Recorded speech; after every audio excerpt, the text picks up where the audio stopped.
আছেন? একটু ভালো আছি। আচ্ছা, ভালো। বলছি এটা পুরোটা ভদ্রপুর গ্রাম তো নাকি? হ্যাঁ, পুরো এটাই ভদ্রপুর। তো এই যে পুরাতন পুরাতন বাড়ি দেখতে পেয়েছি অনেক, আমাদের হয়তো অন্যদিকে আর নাই এরকম বাড়ি। তা কি এটা রাজার আমল? রাজা ওখানে রাজবাড়ি ছিল, রাজা নন্দকুমারের। আচ্ছা, নন্দকুমার একটা রাজা ছিল। তাই দেখছি অনেক পুরাতন পুরাতন বাড়ি দেখতে পেয়েছি।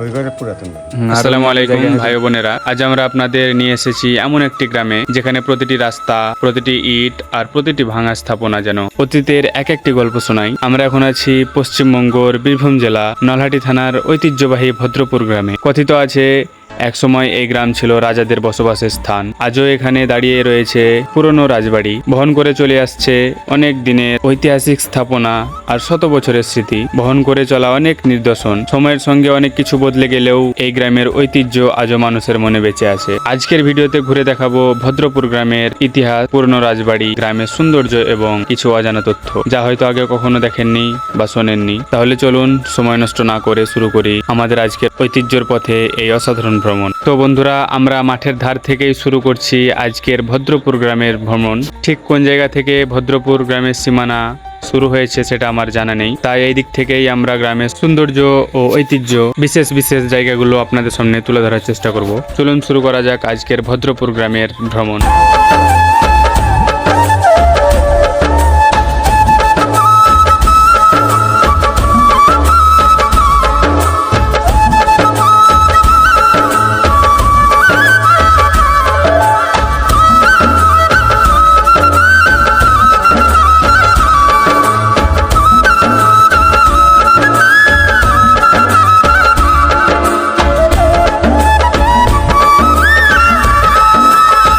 বন্ধুরা, অনেকদিন ধরেই আপনারা কমেন্টে ভদ্রপুর গ্রামের ভিডিও দেখার অনুরোধ জানিয়ে আসছিলেন। আপনাদের সেই ভালোবাসা আর অনুরোধের কারণেই আজ আমরা চলে এসেছি বীরভূম জেলার নলহাটি থানার ঐতিহ্যবাহী ভদ্রপুর গ্রামে। শুধু একটি গ্রাম দেখাতে নয়, এই গ্রামের ইতিহাস, পুরনো রাজবাড়ি, ঐতিহ্য নিদর্শন আর সময় সাক্ষী হয়ে দাঁড়িয়ে থাকা প্রাচীন স্থাপনাগুলোর সঙ্গে আপনাদের পরিচয় করিয়ে দিতেই আজকের এই যাত্রা। আশা করি শুরু থেকে শেষ পর্যন্ত আমাদের সঙ্গেই থাকবে, কারণ এই ভিডিওতে এমন অনেক দৃশ্য রয়েছে যা সত্যি ভদ্রপুর গ্রামে অতীতের গল্প মনে করিয়ে দেয়। চলুন শুরু করা যাক আজকের ঐতিহ্যর এই সুন্দর ভ্রমণ।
বন্ধুরা, আমরা এখন ভদ্রপুর গ্রামের একটি রাস্তা দিয়ে এগিয়ে চলছি। গ্রামটি অনেক বড়, তাই স্বাভাবিকভাবেই এখানে অসংখ্য ছোট বড় গলি ও রাস্তা রয়েছে। সবগুলো পথে যাওয়া আমাদের পক্ষে সম্ভব নয়, তাই আমরা গ্রামের প্রধান প্রধান রাস্তা ও গুরুত্বপূর্ণ জায়গাগুলো ঘুরে দেখাবো, যাতে অল্প সময়ের মধ্যেই আপনারা ভদ্রপুর গ্রামের আসল সৌন্দর্য, পরিবেশ এবং ঐতিহ্যের একটি সুন্দর ধারণা পান। তাহলে চলুন আমাদের সঙ্গে থেকেই ধীরে ধীরে ঘুরে দেখে এই ঐতিহ্যবাহী ভদ্রপুর গ্রামের মনোমুগ্ধকর দৃশ্য।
বন্ধুরা, এই গ্রামের প্রতিটি পথ যেন ইতিহাসের এক একটি অধ্যায়। চারিদিকে তাকালেই চোখে পড়ছে বহু বছরের পুরনো রাজাদের আমলের ভাঙচুর বাড়ি ও স্থাপনার ধ্বংসাবশে। সময়ের সঙ্গে অনেক কিছুই বদলে গেছে, কিন্তু এই পুরনো ইট পাথরগুলো আজও অতীতের ঐতিহ্য নীরব সাক্ষী হয়ে দাঁড়িয়ে আছে। ভদ্রপুর গ্রামের এই ঐতিহাসিক পরিবেশ অন্যরকম এক অনুভূতি এনে দেয়।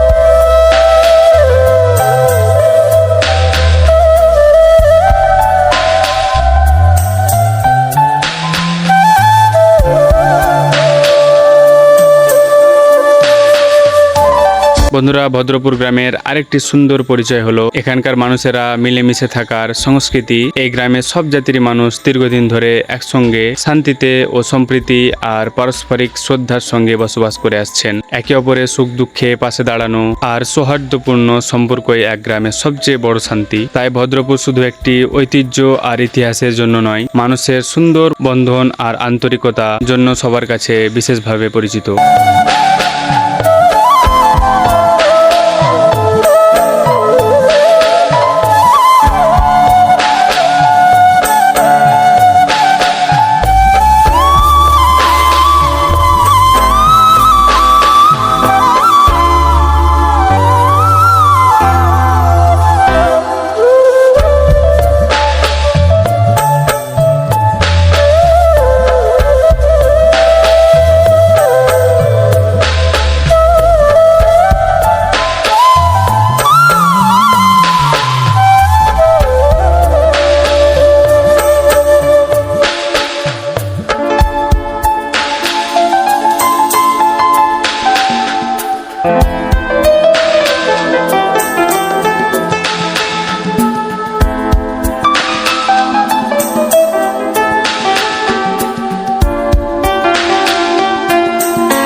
আমরা যে রাস্তা ধরে এতক্ষণ এগিয়ে আসছিলাম সেই পথটি এসে শেষ হয়েছে এই সুন্দর নদীর পাড়ে। চারপাশে পরিবেশ সত্যি মনোমুগ্ধকর। এখানে কিছুক্ষণ প্রকৃতির এই সুন্দর দৃশ্য উপভোগ করে আমরা আবার ফিরে যাব গ্রামের ভেতরের রাস্তার দিকে। চলুন ভদ্রপুর গ্রামের আরো কিছু ঐতিহ্যবাহী ও সুন্দর জায়গা একসঙ্গে ঘুরে দেখি। আমরা যে রাস্তা ধরে সোজা এগিয়ে গিয়েছিলাম, এখন সেখান থেকেই ফিরে বাম পাশের এই রাস্তা দিয়ে আমাদের ভ্রমণ আবার শুরু করছি। চলুন এবার এই দিক দিয়ে এগিয়ে দেখিয়ে নেওয়া যাক ভদ্রপুর গ্রামের আরো কিছু সুন্দর দৃশ্য, পুরনো স্থাপনা আর অজানা গল্প।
আছেন? একটু ভালো আছে। সেটা পুরোটা পুরাতন পুরাতন বাড়ি দেখতে পেয়েছি অনেক। আমাদের হয়তো অন্যদিকে আর নাই এরকম বাড়ি। এটা কি এটা রাজামহল? রাজার ওখানে রাজবাড়ি ছিল। রাজবাড়ি। রাজা আচ্ছা নন্দকুমার একটা রাজা আছে। তাই দেখছি অনেক পুরাতন পুরাতন বাড়ি দেখতে পেয়েছি। ওইটা একটু আর অন্য অন্য জায়গায় হয়তো যায় কিন্তু দেখতে পাই না এসব। বাড়ি কোথায়? আর পাঁচগ্রাম আমরা গ্রামে ভিডিও করতে এসেছি, তো আজকে দেখলাম অনেক সুন্দর লাগে। এদিকে পুরোটাই ভদ্রপুকুর নাকি? একটা স্কুল ছিল ওইদিকে না এইদিকে? High school? হ্যাঁ ওই মেন রোডের ধারে একটা ছিল, আর এই কোন জায়গায় এইটা একটাই, একটা স্কুল। আর একটাতে সেই গাছ হ্যাঁ হ্যাঁ গার্লস স্কুল কোন জায়গায়? কালীপুর। আকালিপুর। ঠিক আছে হ্যাঁ, আচ্ছা।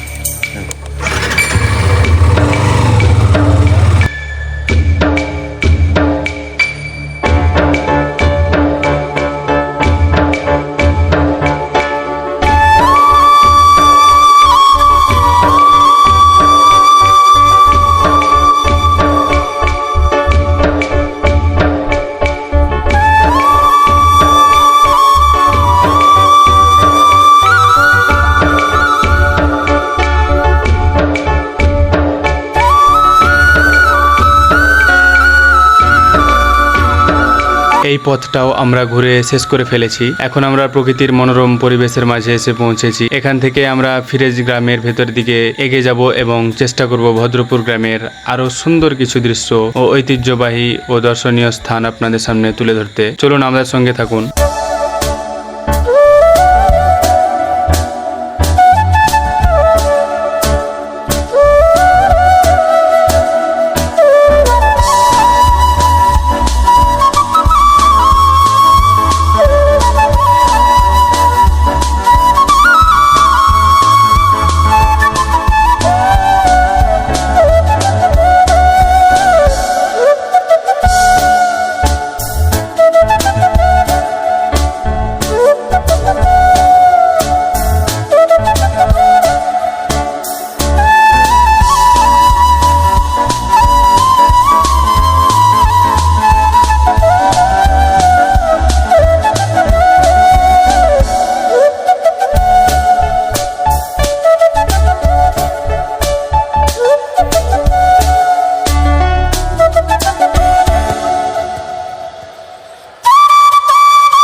আমরা এখন ভদ্রপুর গ্রামের বাজার এলাকায় এসে পৌঁছে গেছি। আজকের ভিডিওতে পুরো গ্রাম ঘুরে দেখানো সম্ভব হয়নি, কারণ ভদ্রপুর গ্রামটি অনেক বড় এবং ঐতিহ্য ভরপুর। তাই আজকের এই ভিডিওটিকে প্রথম পর্ব হিসেবে রাখছি। ইনশাআল্লাহ খুব শীঘ্রই দ্বিতীয় পর্ব নিয়ে আবার আসব। সেখানে ভদ্রপুর গ্রামের আরো পুরনো ঐতিহ্য, দর্শনীয় স্থান এবং অজানা কিছু গল্প আপনাদের সামনে তুলে ধরার চেষ্টা করব। আজকের এই ভ্রমণ যদি আপনাদের ভালো লাগে তো অবশ্যই একটি লাইক করবেন এবং বন্ধুদের সঙ্গে শেয়ার করবেন। আপনার মতামত অবশ্যই কমেন্টে জানাবেন। আমরা খুব তাড়াতাড়ি ভদ্রপুর গ্রামের দ্বিতীয় পর্ব নিয়ে আসব। তো আজকের ভিডিও আমরা এখানে শেষ করছি। দেখা হচ্ছে আবার পরের ভিডিওতে। ভালো থাকবেন, সুস্থ থাকবেন।